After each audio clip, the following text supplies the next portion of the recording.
Hi, everyone. Thanks for your time.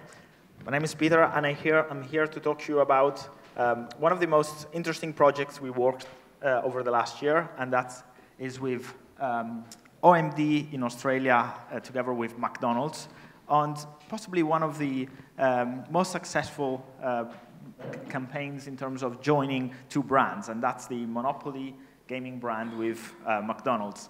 Something that's very popular in the UK as well, and it came with a number of challenges. So we'll look at those challenges first.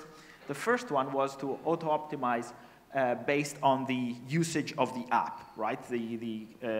This was a contest, and there was an app involved. The second one was to join the audience segments in the DMP with all of the campaign and other parts of the infrastructure that I'll describe in more detail. And then empower the digital out-of-home, the billboards that were showing the creatives in the proximity of the McDonald's stores, as well as personalize those creatives, both in the mobile phones as well as on the digital out-of-home, with the one that have the most relevant prizes in the area. And finally, keeping the content fresh. So a number of complex requirements all in one. And that's where Flashtalking came in. Flashtalking is the leading independent ad server. We deliver dynamic creative as well as primary ad server.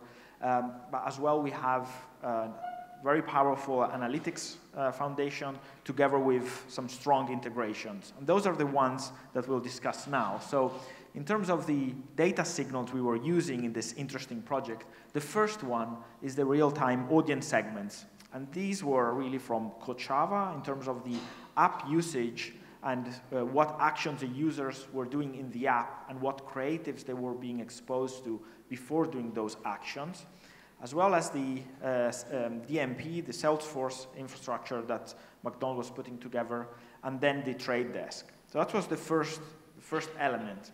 The second one was the choosing which creative was the best one. And that was really where Flashtalking came in terms of defining which one is, what was the prize in the region that was most effective, which ones we should show more to users, which creatives we should show less to the users. This is, we don't have the time to go into the depth of creative analysis, but that's something that, it's a bread and butter of what we do, and catch me during the conference if you want to know more around the creative analytics selection.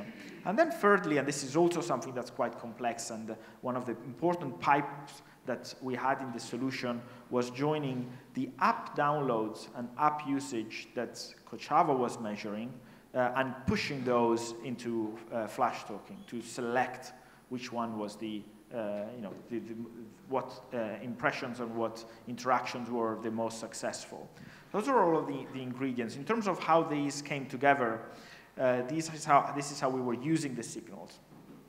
So the first part was in digital, was selecting the best creative. And that was something that was happening in an ongoing way, seeing which creative was performing best in the region and which one wasn't, and showing more of the highest performing creatives. And these were around what was the prize that was being pushed.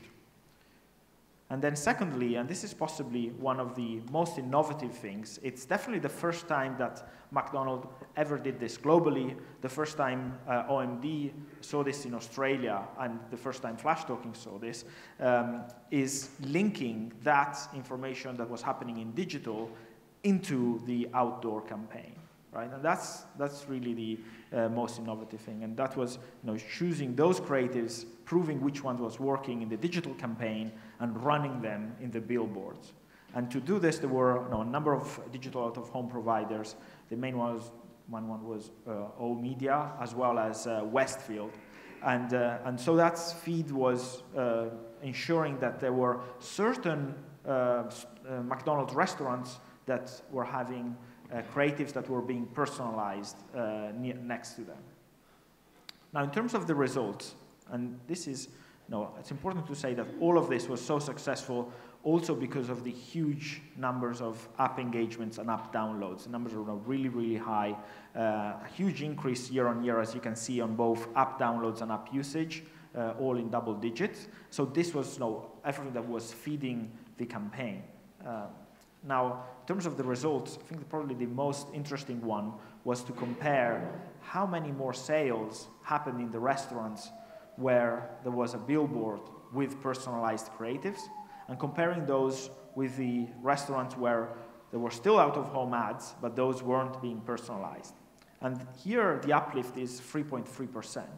That might seem a small number to some of you, but if you think about the scale of McDonald's and the millions of burgers that are being sold every day, it's actually a huge, huge uplift, and this was deemed super successful by both OMD and McDonald's. And then finally, and this is the Flashtalking insight in terms of the marketing impact on conversion rates, when the app downloads were up more than double, so 111% increase when the users were exposed to a personalized ad. And that was obviously in comparison to those that weren't. So that's the impressive results that we saw with both McDonald's and OMD.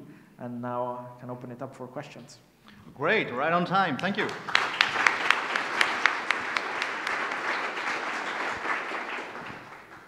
Okay. Any questions? Yes. Hi, can you talk about the demographic composition of the app users versus the McDonald's customer composition in general? A great question. So the question was around the demographic composition of the two. This is actually something that was happening within the DMP segments, and something that we cannot share in terms of the outcome of this project. But it was definitely, in terms of the possibility of doing that, it's definitely there with the link between the Salesforce data and the Kochava data in terms of the app usage, and then linking all of those together. So it's definitely technically possible. To the extent of how much that was done in this specific instance, and the shareability of that, we can't comment on that. All right. We have time for another questions. Yeah. Sorry if you mentioned it, but how are you able to attribute the 3.33% digital out-of-home to increasing sales in stores to digital out-of-home? Yeah, so the uplift of 3.3% in sales in the restaurants was comparing those restaurants where we had digital out-of-home without the personalized creatives and with the ones where we did, right? So that was the difference between the two. So we had a control and test group, and we measured it over the 7 weeks of the campaign, and overall that was the uplift. Thank you, Peter. Thank you.